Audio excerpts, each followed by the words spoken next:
Hey everybody, welcome to another video review. It's been a long time since I've done actually a video review of a statue. Just, things, different priorities in my life and things I have interest in, a little bit busier. And so I just haven't had a chance to really get back into, the deeper things, so to speak. And I have a lot of different interests. But fear not, I still have a lot of cool things I want to talk about and to put on my channel. And this one came in a few days ago, and I wanted to get this review out there. There's not that many of them out there. Mr. X has a fantastic one. Of course, he owns a lot of these great statues, and I can always count on him to put it out there and talk about it. So he's a great resource.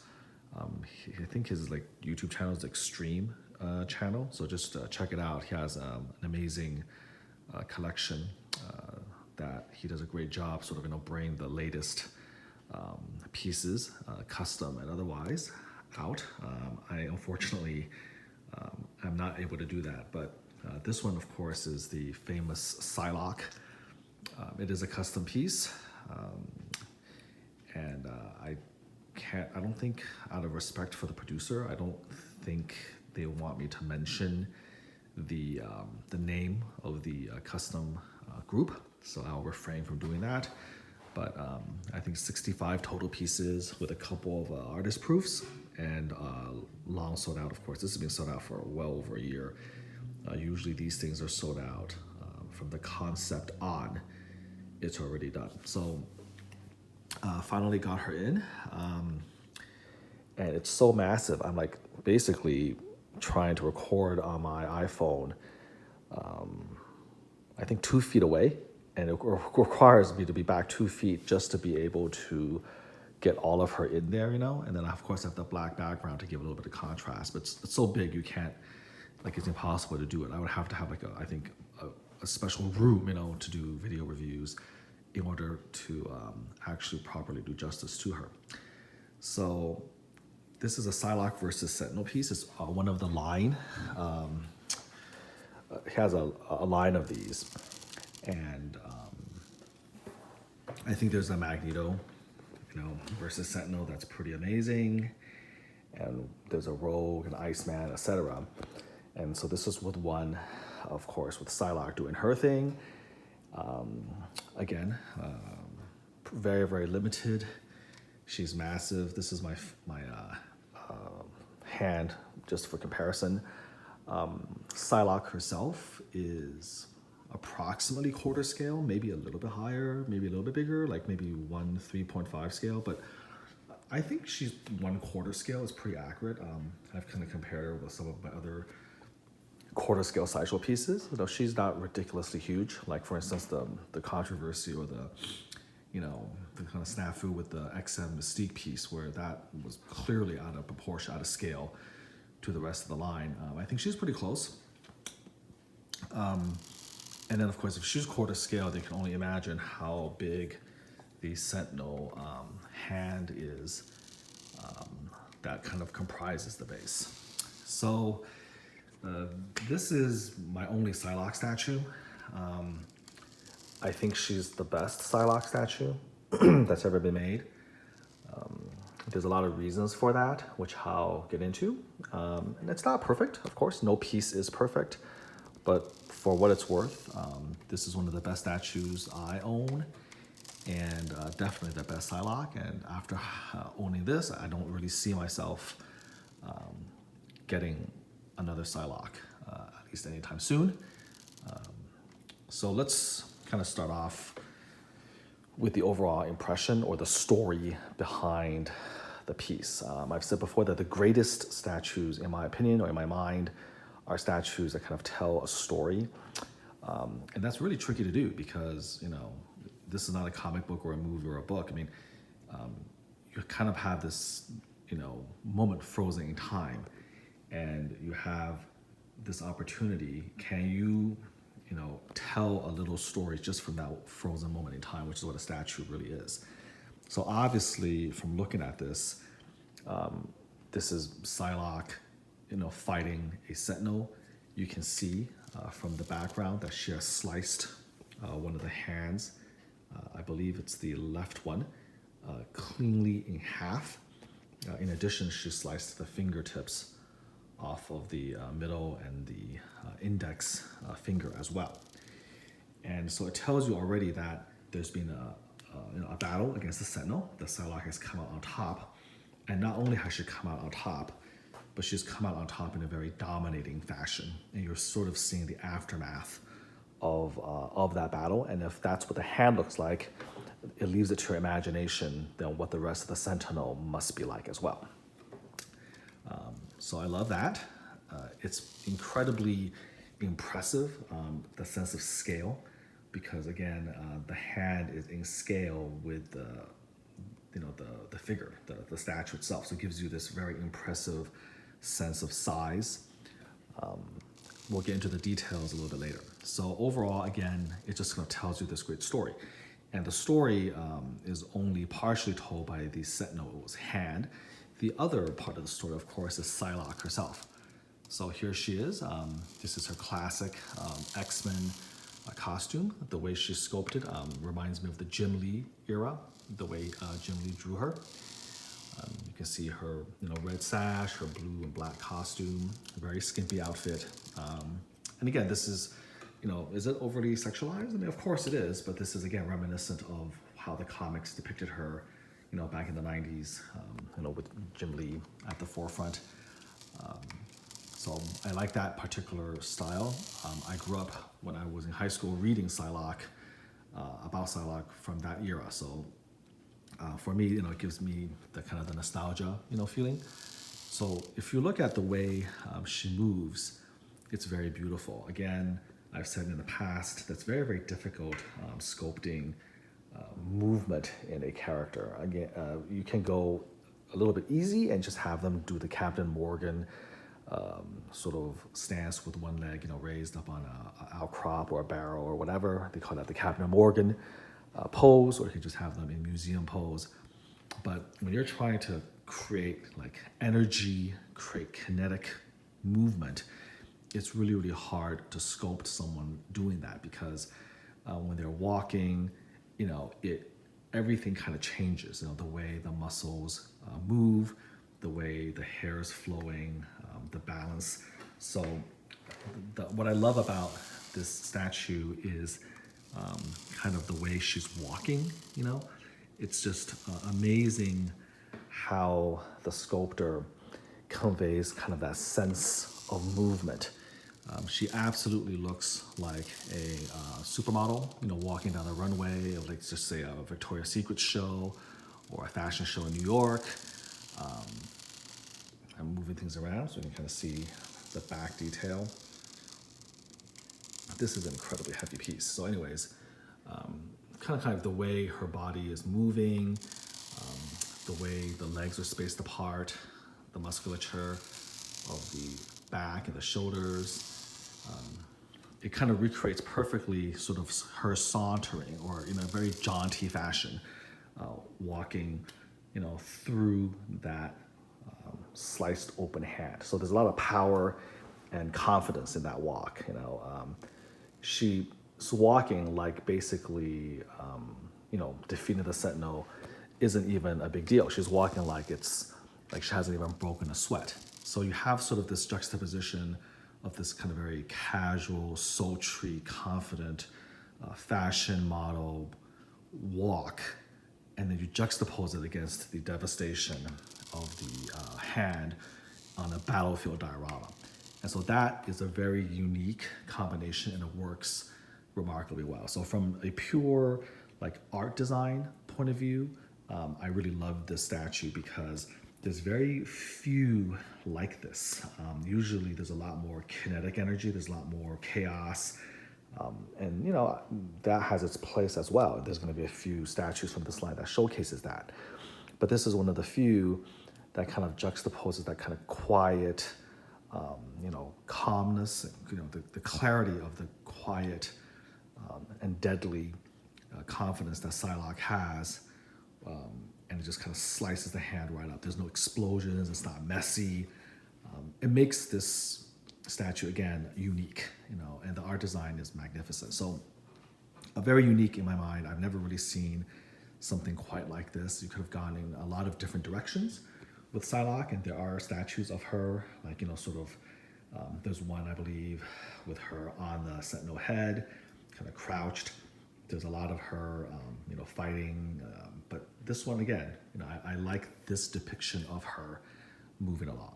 So there you go. Number one, incredible art design and incredible execution by the sculptor to sort of bring it off. Let's take a look at the various components. Before I get into it, understand that the box itself is not as big as you would expect. They packaged it actually pretty nicely, but it is still very, very heavy. It's about 60 to 70 pounds, so it's incredibly heavy. You want to be careful sort of moving it. Another thing is that the cardboard is wrapped ultra tight around the black box. The box has a lid called with Psylocke overlying it, and there's no other art around it. Now, I think what you're supposed to do is supposed to kind of like squeeze the lid off and then basically take it out layer by layer with the cardboard around it. And I didn't know that. I actually just cut the cardboard off of the box completely. It's a super, super tight fit. So for whatever that's worth, you know, I think the packaging does its job.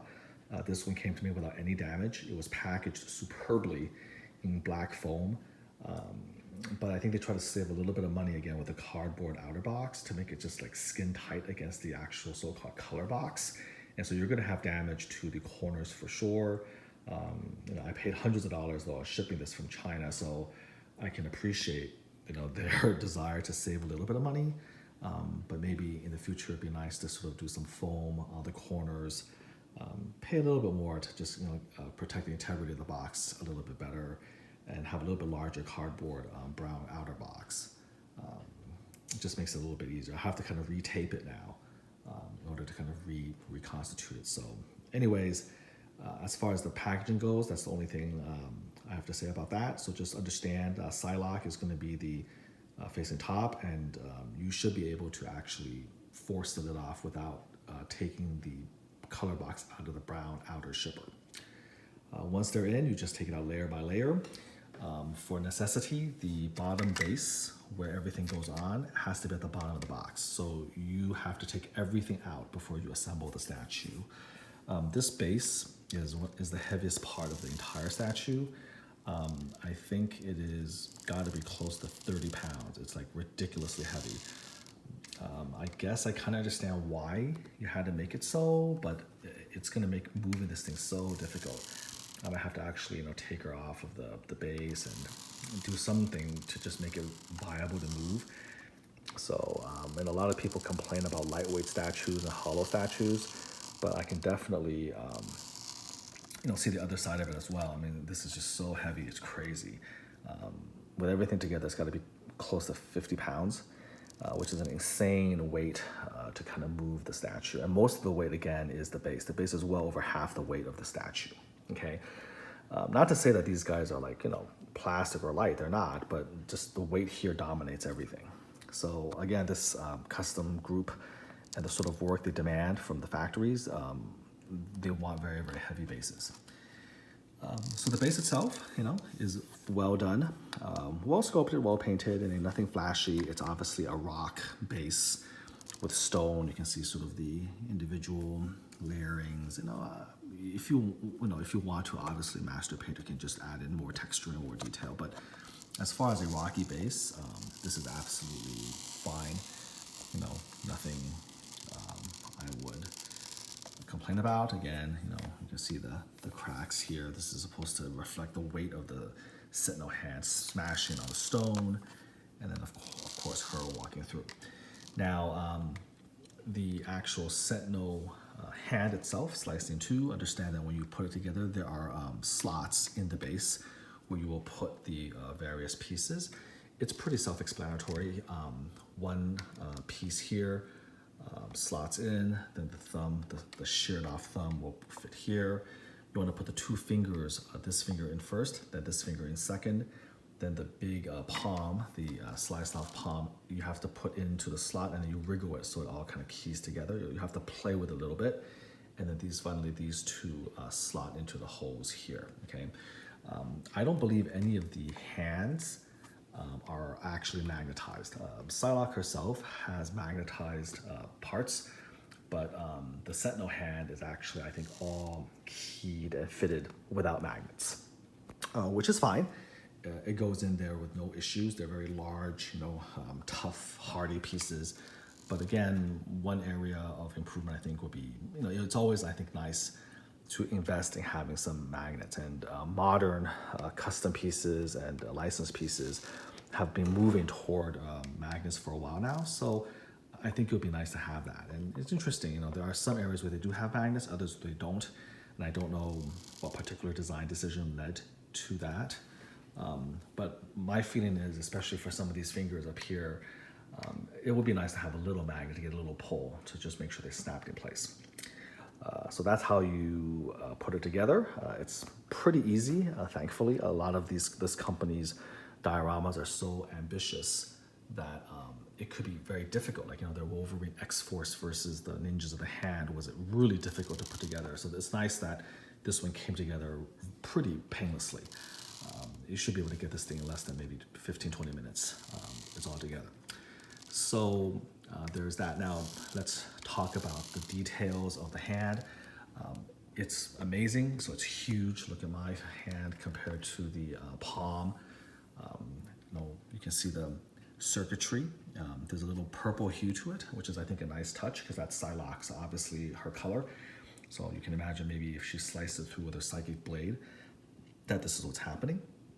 So take a look here. You can actually see the little details of the little girders, the steel or the iron cables in the center. You can kind of feel or see the texture and see the illusion of the metal being sliced off. You can take a look at this. So there's metal fingers. Of course, these are untouched. Really, really nice paint work and weathering on the metal of the hand. Really nicely done, comparable to prototype. I especially kind of like the details here of the palm. This is, of course, where the energy blasts emit from when the Sentinel is attacking. Same thing here, where right around the feet, we're going to sneak around. You can kind of see, again, part of the thumb right on over here. Pretty nice. You can see some of the battle damage right over here, the weathering. And then, of course, slicing all of this off. You can see all of the internal circuitry. So if it was a real hand, you would see arteries and veins and muscle and all that. So this is sort of the metallic equivalent of that. And it requires, a little bit of imagination to sort of, extrapolate what a metal artery, metal vein, metal muscles might look like. And so you see a lot of these, beautiful details here, kind of showing where the cables are and the hoses and all of that. It's the so-called internal plumbing that's exposed by the slice. So this is obviously where the hand was sliced off of the wrist. You can see, again, a lot more detail over here, the metal all the way around. Very, very impressive overall. And of course, this is the money shot, so to speak. You can actually see, again, all of that detail, all of the metal gears, all the way along here. So really, really nice work here. Right over here, check it out. You can see how cleanly the blade basically sliced everything along. I don't think I can quite squeeze in here. This is about as good as we can do. It's too tight for me to actually get all the way in there. You can actually see a little bit of the wire kind of jutting out, falling out. Nice touch. And of course, again, the back of the hand.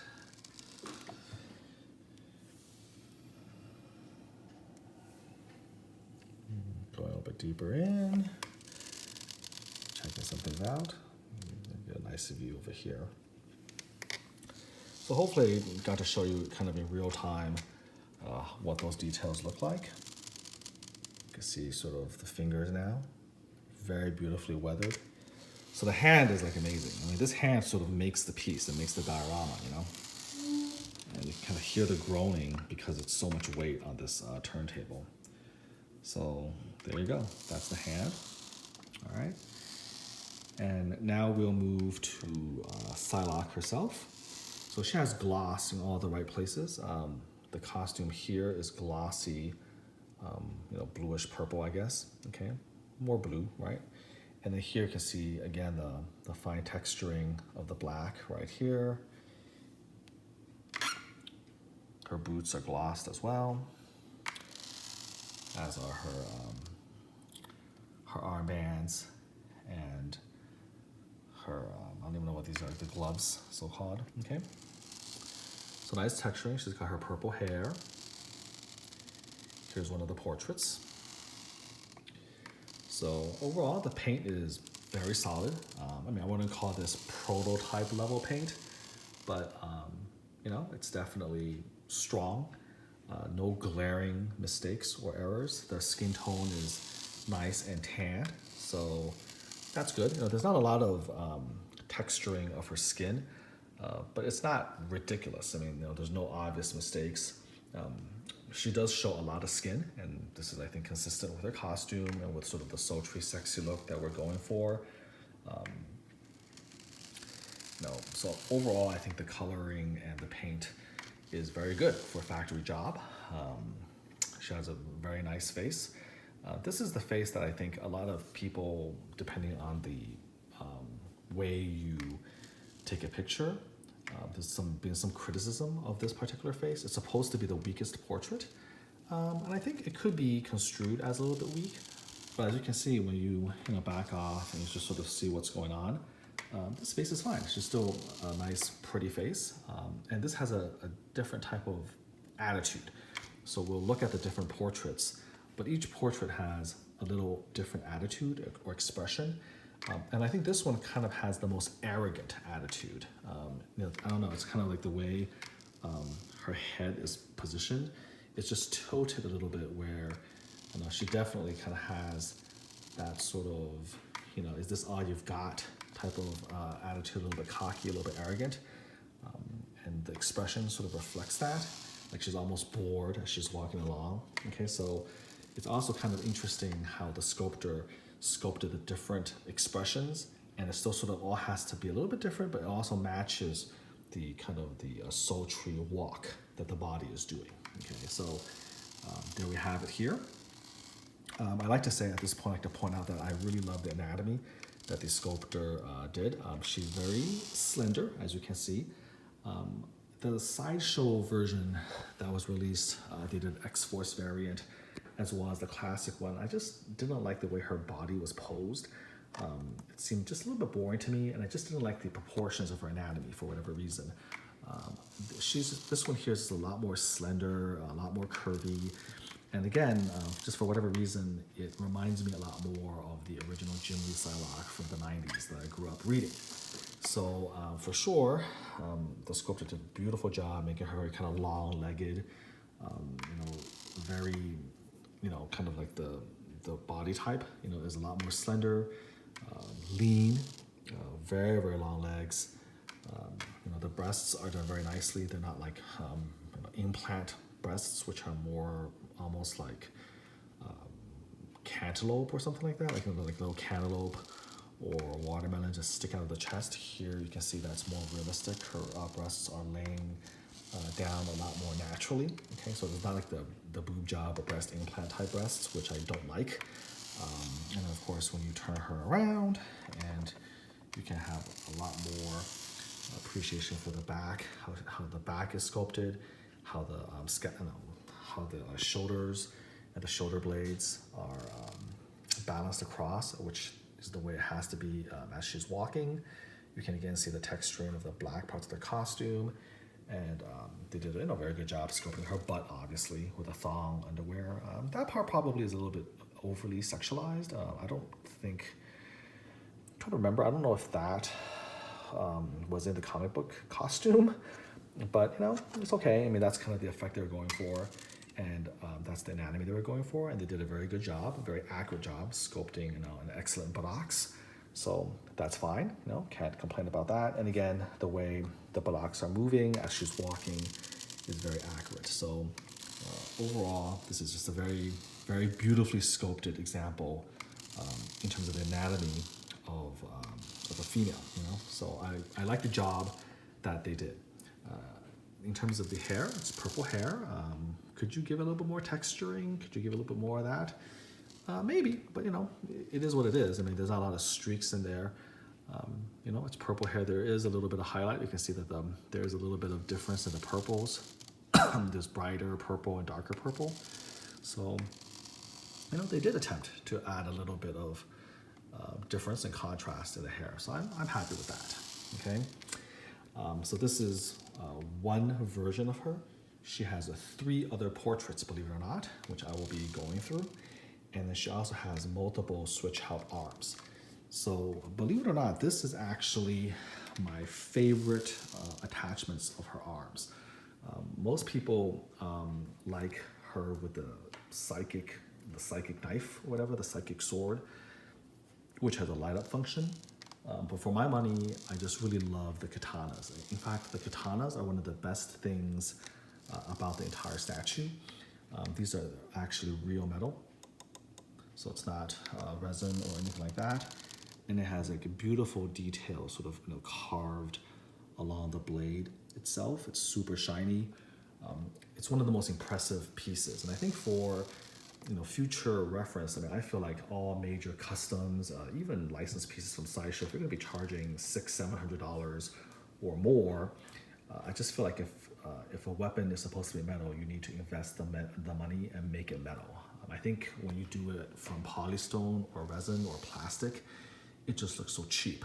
And when you conversely put a real metal sword, it looks amazing. I mean, look at this thing here. It's gorgeous. This sort of reminds me of that scene from Kill Bill Volume 1, you know, when the bride is getting her Hanzo blade, and it's just breathtaking. And this kind of reminds me of the Hanzo blade from Kill Bill Volume 1. And you know, since Psylocke has, of course, a distinctly Asian origin, and she is essentially a female psychic ninja, I think that those swords are very, very important. And she just looks so amazing walking through with, you know, a sword in each hand, and then of course the other sword, you know, kind of going behind her back. That's like an amazing shot right there. So I really love this pose. Okay, so this is her with the 2 katanas, the left hand with the katana hanging down and the right hand with the katana pointing up. This is kind of my favorite picture of her. Now, she also has one more hand. I'm gonna look at it here. So this is her right hand. This hand here is exactly the same as the hand over here, except that the katana, instead of going backwards, is now just simply going forward. Okay, so I'm gonna take the opportunity, since I have it in my hand, you can see the beautiful work on the pommel, the handle, you know, the guard, and then of course the actual metal itself with the patterning on it. So again, just beautiful. Now, when you first get her, depending on how, you know, which one you got, you will find that it could be very challenging putting the handle into the actual hand. Most of them, you're able to just sort of wriggle hard and just kind of, you'll scratch the inside of the finger a little bit, but who cares? Nobody can see that. And you'll be able to just wriggle it through, and then you'll get it into position here, no problem. Like this hand, for instance, right over here, no issues. This hand here, no issues. But the one that a couple people had issues with, including Mr. X, was this one back there, where it just wouldn't slide all the way through. It seems impossible. So in order to do that, you just basically put the tip of the pommel, okay, right over here against the hand, as you're basically, you push till you can't push anymore, and then you just take a hairdryer and you just basically, on high, you just blow dry the hand with the pommel in place for a couple seconds. It makes it very hot very quickly, and then it sort of softens the resin, and then you kind of gently wriggle, and if it's hot enough, it'll slide right through, and you let it cool down. So that's an old trick among statue collectors, and it works particularly well with her, okay? So I was kind of wondering what was going on with this hand, because, you know, this hand didn't seem to be any different, and I realized that they did this because they don't really want you to constantly take the katana in and out. Meaning, if you want to take this katana and have it just facing the way like this, if you want her right hand hold the katana the same as the left, with it just basically simply dropping down, then they don't want you to take this katana out and then reverse and then squeeze it back in. They actually then rather just make you a separate katana and then have you put that katana the right way in on an identical hand, and therefore if you want to do the switch out, you just simply have to switch the entire hand out, which is nice. I mean, they basically did that as a convenience for you so that you don't have to continuously move the katana if you want to display her differently, which will save on potentially breaking the thumb here if you keep going back and forth and scratching it up. By the way, if you want to take a look here, this nice detailed paintwork, you can see that they even took the time to very carefully paint her nails red, and it's a pretty clean job. They could have been sloppy about it, but they weren't, so I'm quite happy about sort of the level of attention to detail that they did. You can again see the same thing here, where you can clearly see, hopefully I can just over here, you can clearly see her fingers done nicely here. Okay. Here it goes. So you can see the fingernail polish right there, nice and red. So they definitely took the time for that. So again, one configuration of the arms is holding the katana, and you can the left hand is holding the katana down, and you can have the right hand either holding the katana down, like so, or you can have her holding it backwards. Now, technically, you can actually take this katana out and then go backwards as well, so that both katanas are going behind her. It's one extra way of posing, and they didn't give you an extra hand for that. There's limits to what they can do. They didn't want to make a fourth katana with another hand. So if you really want to do that, you can do that. But I don't recommend it because I don't really like that with both hands. I don't like both blades behind her back, but I have seen it displayed that way, so that is an option as well. And we'll go through all the different, ways of displaying her as we go through this. There is also a pair of hands here that have no weapons. So this would be the left hand, simply just hanging by her side. Again, taking a look at the beautiful work here, the paint of the hands, the nails. And then this other hand, of course, is holding nothing and just basically squeezes a fist. So you could display her with no weapons at all, no katana, no psychic blade, nothing.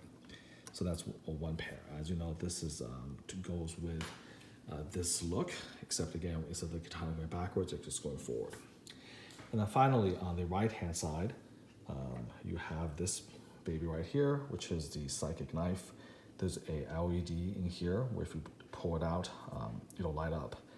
And so this is the alternative right hand as well.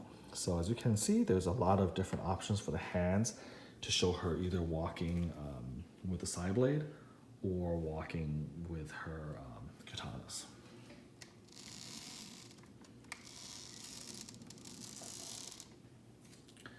Like this.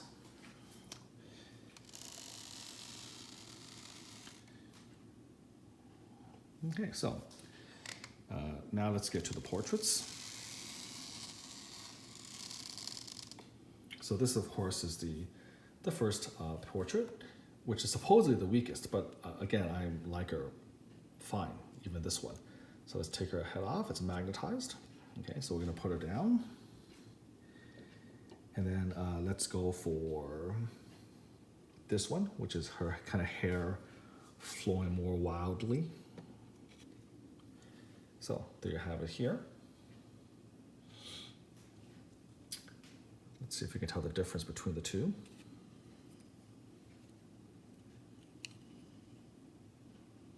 So there's this one, and then there's this one. Again, a little more serious. This is with her hair blowing out, billowing out. Right over here. And keep on rotating the base so you can have a better idea of what it looks like. This might be PVC because you can definitely move it around. It's a wise decision so it doesn't snap and break. But I don't know, it might be resin as well. It's hard to say.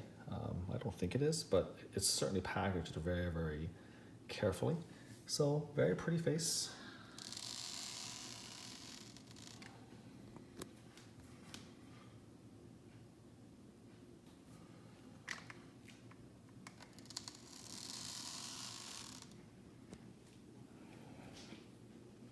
Trying to step back so you can actually kind of see how she is from the different angles.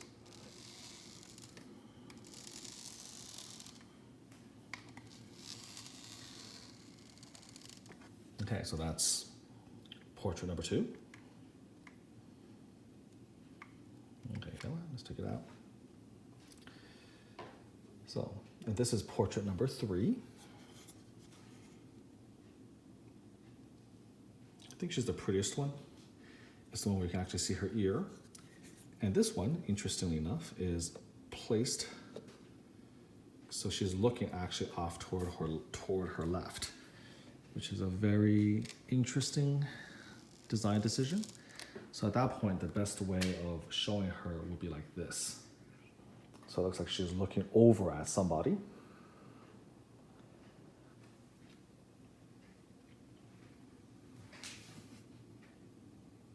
And there you have it. Her hair is not as messy, so it's a lot neater. It's blowing a little bit, but again, you can see the hair is sort of a little bit more parted, a lot neater, and then you can actually see her ear exposed on the side. There you go.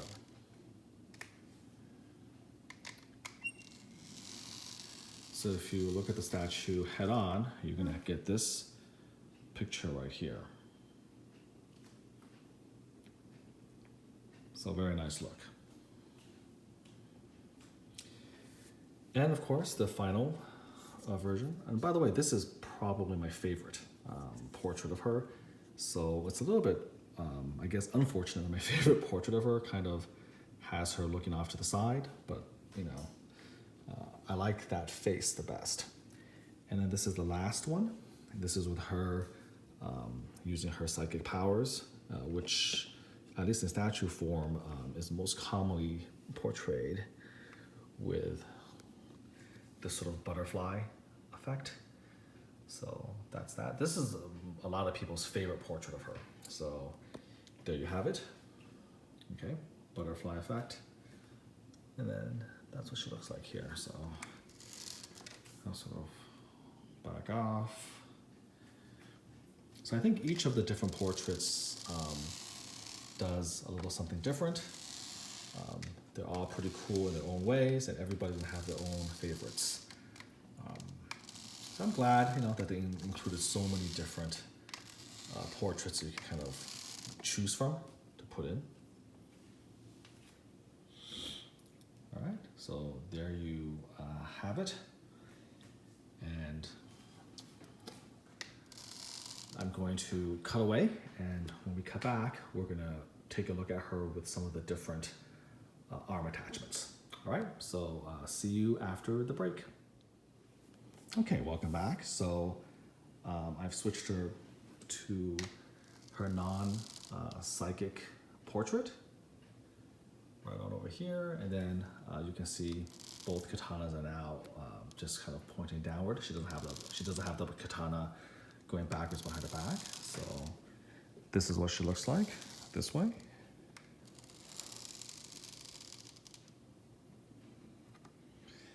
I apologize, but it's just so difficult to move her so you can see everything, just because she just, this piece is so huge.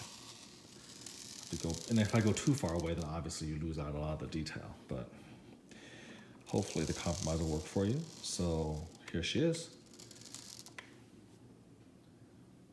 Both katanas out. I don't know, just for some reason I just really like her with the katanas. I just prefer the katanas over the side blade. This is not a very popular opinion. A lot of people love her with the side blade, but I don't know. I just something about. I think it's probably because I just love the metal katana so much. I just like displaying her with them, you know. So this is to me an awesome variety. Okay, so now let's show you what she looks like without any weapons at all. So here we go. We'll see you after the break. Okay, welcome back. So this is Psylocke sans weapons. You can see her hand here, just holding it out. And then she just has a fist walking like this. So there you have it. Let's keep on moving the turntable. Interesting, huh? Kind of it just kind of gives it that interesting look, right? Like whenever you change the hands, it's kind of like completely different. Completely different mood and vibe. And I mean, you can just go through this forever because it's crazy, right? Because you can take this thing off and put a sword here. You can keep this and you can take that off and put off a sword and different attachments. I mean, there's a lot of different looks. You can mix and match like constantly to give the different looks. For instance, I can take this head off right here, and then you know, I can put her on like this. So now all of a sudden you have a different look again. You know, she's just casually walking with her arm, and in this case, you don't even know how she destroyed the Sentinel. You just know she did, and that's pretty cool and awesome as well. You know, so again, a very interesting look this way. So when you change a portrait, you change a hand, all of that is again very different. So you could also, again, let's just say, you know, gently take this off, and then you can actually put the sword on like this, just like that. So now that's what it looks like here. Here you go.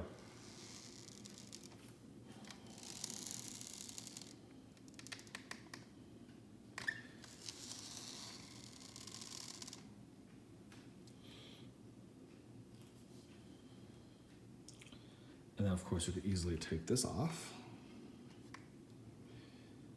You can put this on right here. I believe these are actually slightly magnetized. And then you can take this off right here.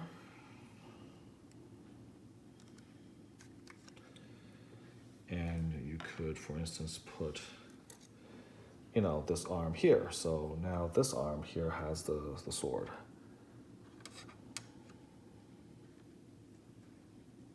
Try not to drop it.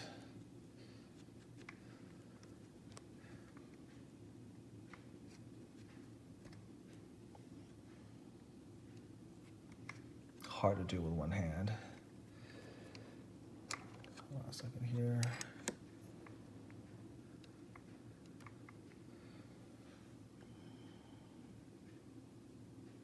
Yeah, it's actually magnetized. I could do a better job, but you get the idea. Now you have a weapon on a different hand, so to speak.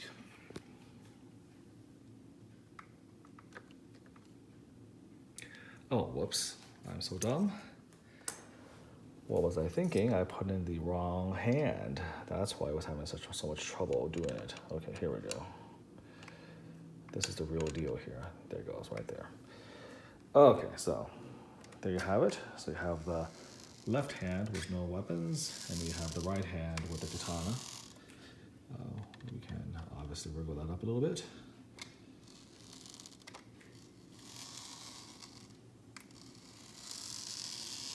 So that gives you yet another look.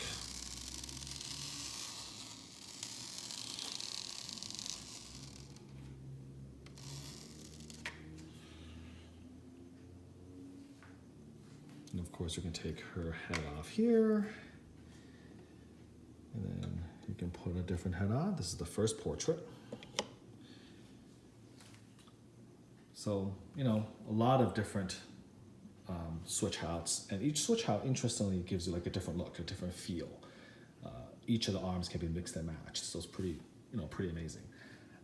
The right hand you literally have Katana, down, you have Katana backwards up, you have the psychic blade, and then you have the fist. So there's like four right hands that you could put on. And then on the left, you have the weaponless fingers, and then you have a katana as well. And then if you want to, you can turn the katana upside down so it's behind her back. So there's like a third option. So there are three different display options for the left hand, and they have four heads. So you can, there's literally 30, 40 different combinations you can make of her with the different hands and the weapon attachments and her portrait. So pretty remarkable. Okay, so I'm going to now put together her psychic blade form. I have to actually light it up. So I'll see you after the break, and you'll see her final form that I haven't shown you. Okay, welcome back. So this is, I think, what a lot of people are gonna say is their favorite version or their favorite combination of her, is her completely like Psylocke out, like Psy mode. So she still has the katana in the left hand right here, and then on her right she has her, of course, her famous iconic side blade. You can see it's LED lit up very nicely. It's clear purple resin. It's a very nice piece. And then of course she has her butterfly shield up top. So this is her.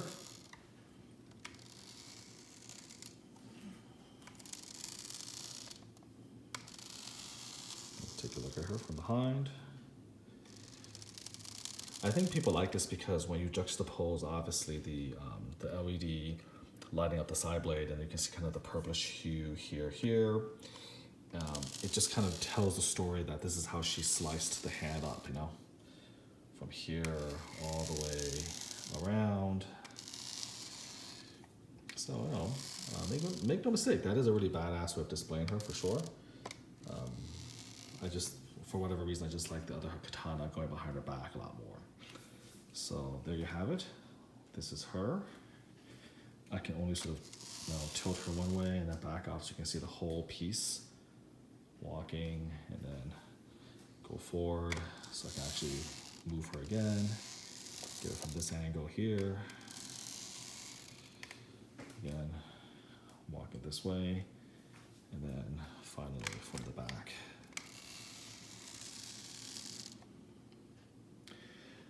All right, so there you have it. I hope this review gives you a good idea of what this statue looks like, all the way from top to bottom.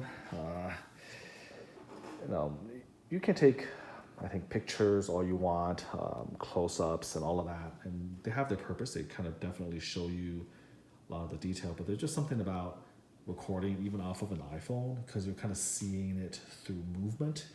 And I like to think that as I move, even if it's not very professional, as I zoom in, for instance, and out, and the turntable is moving in the first clockwise and counterclockwise direction, you're going to see the shadows change. You're going to see the light play over the statue and the portrait in different ways.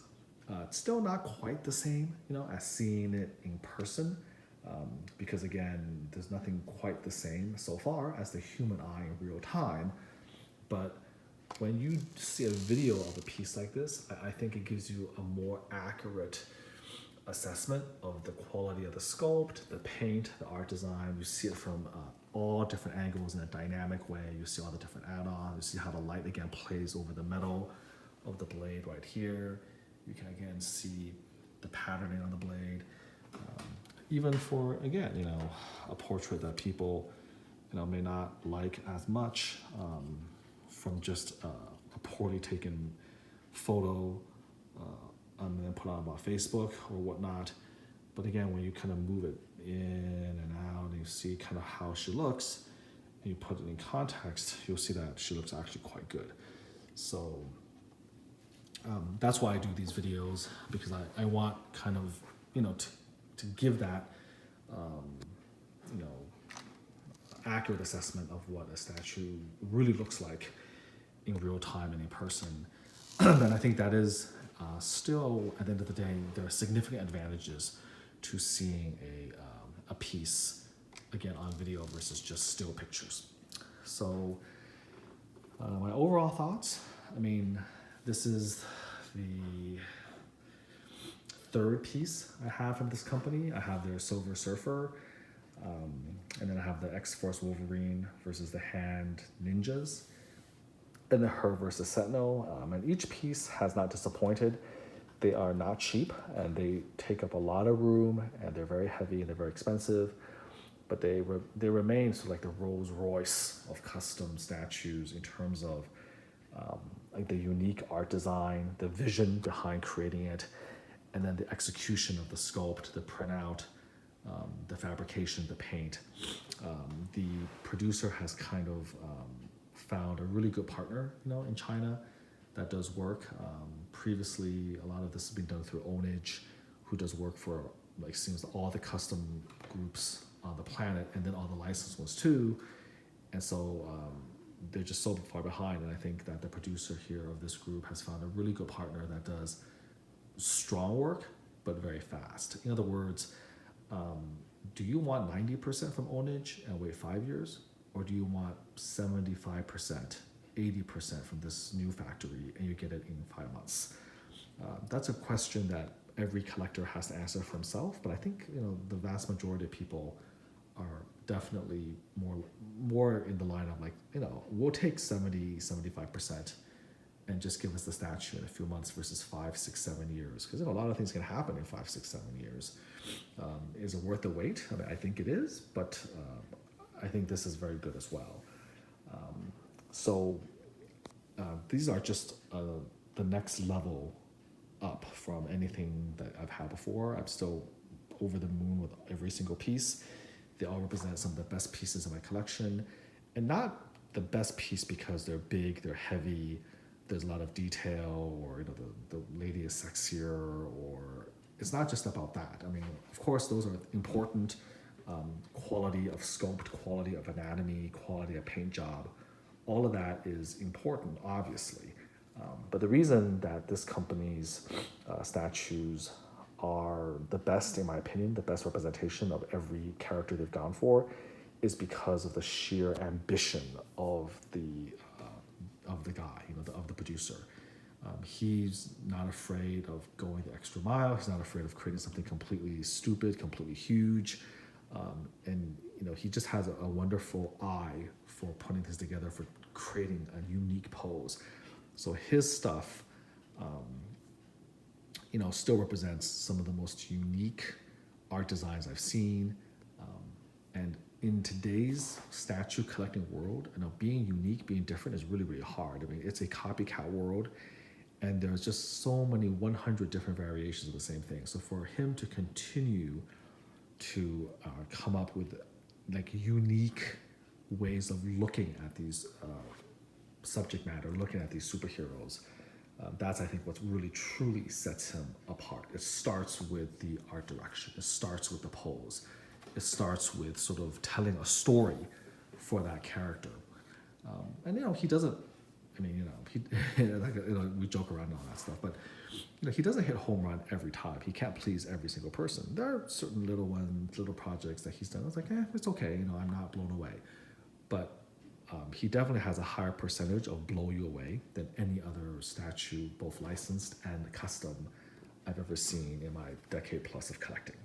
So looking forward to other entries in the line.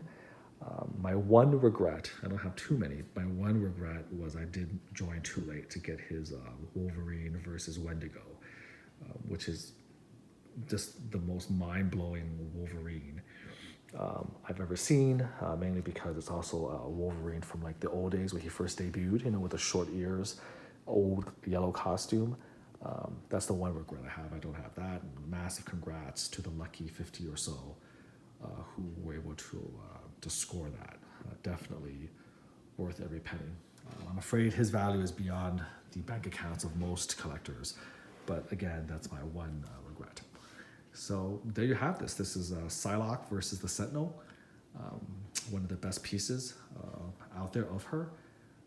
And definitely, if you have a chance to get her, sell, whatever statues you need to sell to kind of bankroll it. If you've made wise investments, you should be able to, sell a few pieces for higher than what you bought it for, but you know, if you bankroll it, she is worth absolutely 4 or 5 so-called lesser statues, more boring. Like, you know, I think she is, for instance, in my opinion, I think the sideshow Psylocke, both the X-Force variant and the regular variant, I think they're going for like 600. So I think this Psylocke here is easily worth 4 of those, you know, 4 of those premium formats. I like Sideshow's portraits, especially of their women. It has this very like, you know, Alex Ross realistic portrait.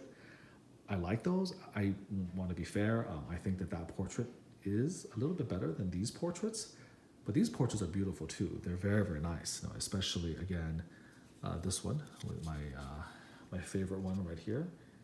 I mean, this is a very, very pretty portrait. Very pretty face. You know, from here.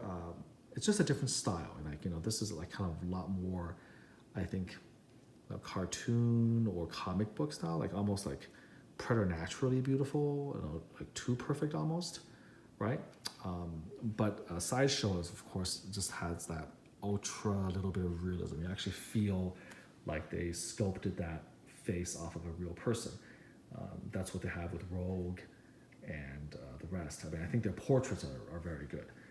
But these portraits are very, very strong as well.